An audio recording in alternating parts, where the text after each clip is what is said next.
ಮಾವಿನ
so almost hand ಟಚ್ಚನ್ನು ನೀವು avoid ಮಾಡಿದ್ರೆ ಮಾವಿನಕಾಯಿ ಕೆಡೋದಿಲ್ಲ.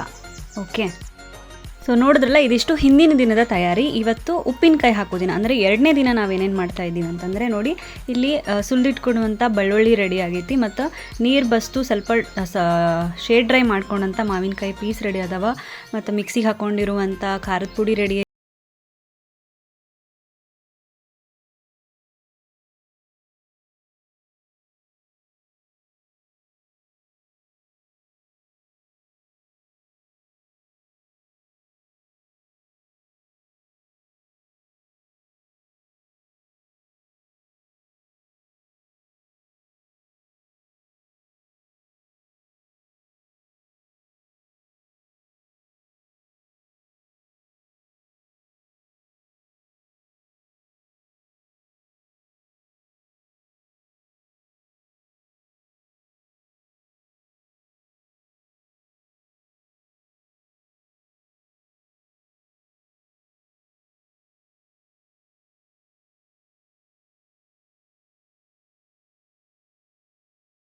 ಆಗಿನೇ ಹಾಕ್ಕೊತೀವಿ. ಪ್ಯಾಕ್ ಕೂಡ ನಾವು ಸಪ್ರೇಟಾಗಿಯೇ ಮಾಡ್ಕೊತೀವಿ. ಈಗ ಇದು ಮಸಾಲೆ ಪುಡಿ, ಅಂದರೆ ನಾವು ಏನು ಇಸುಕಲ್ದಾಗ ರುಬ್ಕೊಂಡ್ವಲ್ಲ ಆ ಪುಡಿ ಇದನ್ನು ನಾವು ಸಪ್ರೇಟಾಗಿಯೇ ನಮ್ಮ ಅತ್ತೆಯವರು ಅಳತಿ ಮೇಲೆ ಹಾಕ್ಕೊತಿದ್ದಾರೆ. ಮಸಾಲಿದು ಅಳತಿ ಹೇಳಬೇಕು ಅಂತಂದ್ರೆ ಇಲ್ಲಿ ನೋಡ್ತಾ ಇದ್ದೀರಲ್ಲ ನೀವು, ಇದಕ್ಕೆ ಸೌಟ್ ಅಂತ ಕರಿತೀವಿ. ಇದರಲ್ಲಿ 3 ಸೌಟಷ್ಟು ಮಸಾಲೆ ಪುಡಿನ ಹಾಕ್ಕೊಂಡ್ರು, ಮತ್ತು 2 ಸೌಟಷ್ಟು ಖಾರದ ಪುಡಿ ಹಾಕ್ಕೊಂಡ್ರು. ಎರಡಕ್ಕೂ ಸಮನಾಗಿ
ಸೊ ಇದಿಷ್ಟು ಇದ್ರ ಟಿಪ್ಸ್ ಆಯಿತು.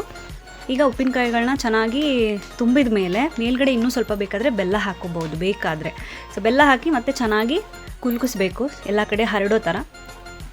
ಸೊ ಇಲ್ಲಿ ನೋಡ್ತಾ ಇದ್ದೀರಲ್ಲ, ಇಂಗಿನ ಪೌಡರ್ನ ನಾನು ಇವಾಗ ಹೇಳಿದ್ನಲ್ಲ, ಸೊ ಅದ್ರ ಮೇಲ್ಗಡೆನೂ ಹಾಕಿ ಲಿಡ್ನ ಕ್ಲೋಸ್ ಮಾಡಿ ಇಡ್ಬೋದು. ನೀವು ಬೇಕಾದರೆ ಗಾಜಿನ ಡಬ್ಬಗಳಲ್ಲೂ ಹಾಕೋಬೋದು. ನಮಗೆ ಇಷ್ಟು ದೊಡ್ಡ ಗಾಜಿನ ಡಬ್ಬ ಮನೇಲಿ ಯಾವುದು ಖಾಲಿ ಇಲ್ಲದೆ ಇರೋ ಕಾರಣಕ್ಕೆ ನಾವು ಪ್ಲಾಸ್ಟಿಕನ್ನು ಯೂಸ್ ಮಾಡಿದ್ದು. ಸೊ ಇದಿಷ್ಟು ಉಪ್ಪಿನಕಾಯಿದಾಯಿತು. ಇವಾಗ ಗ್ರೀನ್ ಕಲರ್ ಮಾವಿನಕಾಯಿಗಳನ್ನ ನಾವು ಗ್ರೀನ್ ಕಲರ್ ಡಬ್ಬ ಏನು ಕಾಣ್ತಾ ಇದೆಯಲ್ಲ ಅದರಲ್ಲಿ ಹಾಕಿರೋದು, ವೈಟ್ ಕಲರ್ನ ವೈಟ್ ಡಬ್ಬದಲ್ಲಿ ಹಾಕಿರೋದು. ಸೊ ಐಡೆಂಟಿಫೈ ಮಾಡೋಕ್ಕೆ ಈಸಿ ಆಗಲಿ ಅಂತ. ವೀಕ್ಷಕರೇ ನೋಡಿದ್ರಲ್ಲ, ಇದು ನಮ್ಮ ಮನೆಯ ಟ್ರೆಡಿಷ್ನಲ್ ಮಾವಿನಕಾಯಿ ಉಪ್ಪಿನಕಾಯಿ ಹಾಕುವ ವಿಧಾನ. ನಿಮ್ಮನೇಲೂ ಕೂಡ ಹೀಗೆ ಮಾಡ್ತೀರಾ ಅಥವಾ ಇನ್ನೂ ಏನಾದರೂ ಚೇಂಜಸ್ ಇದೆಯಾ? ನಿಮ್ಮ ಅಭಿಪ್ರಾಯಗಳನ್ನು ತಪ್ಪದೇ ಕಮೆಂಟ್ ಬಾಕ್ಸಲ್ಲಿ ತಿಳಿಸಿ. ಇನ್ನು ನಾವೇನಾದರೂ ಇಂಪ್ರೂವ್ಮೆಂಟ್ ಮಾಡ್ಕೋಬೇಕಾಗಿದ್ದರೂ ಅದನ್ನು ಕೂಡ ತಿಳಿಸಿ. ಆ್ಯಂಡ್ ಈ ವಿಡಿಯೋ ನಿಮಗೆ ಇಷ್ಟ ಆಗಿದೆ ಅಂತ ನಾನು ಭಾವಿಸ್ತೀನಿ. ಇದು 1% ಆದರೂ ನಿಮಗೆ ಯೂಸ್ಫುಲ್ ಅನಿಸಿದರೆ ದಯವಿಟ್ಟು ವಿಡಿಯೋಗೆ ನಿಮ್ಮ ಸಪೋರ್ಟ್ ತೋರಿಸಿ. ಅಂದರೆ ವಿಡಿಯೋನ ಲೈಕ್ ಮಾಡಿ, ನಿಮ್ಮ ಫ್ರೆಂಡ್ಸ್ ಮತ್ತು ಫ್ಯಾಮಿಲಿ ಜೊತೆ ಇದನ್ನು ಶೇರ್ ಮಾಡಿ. ಹಾಗೆ ಇದೇ ಥರದ ವೀಡಿಯೋಸ್ಗಳಿಗೆ ನಮ್ಮ ಚಾನಲನ್ನು ಸಬ್ಸ್ಕ್ರೈಬ್ ಮಾಡೋದನ್ನು ಮರಿಬೇಡಿ. Thank you so much for watching.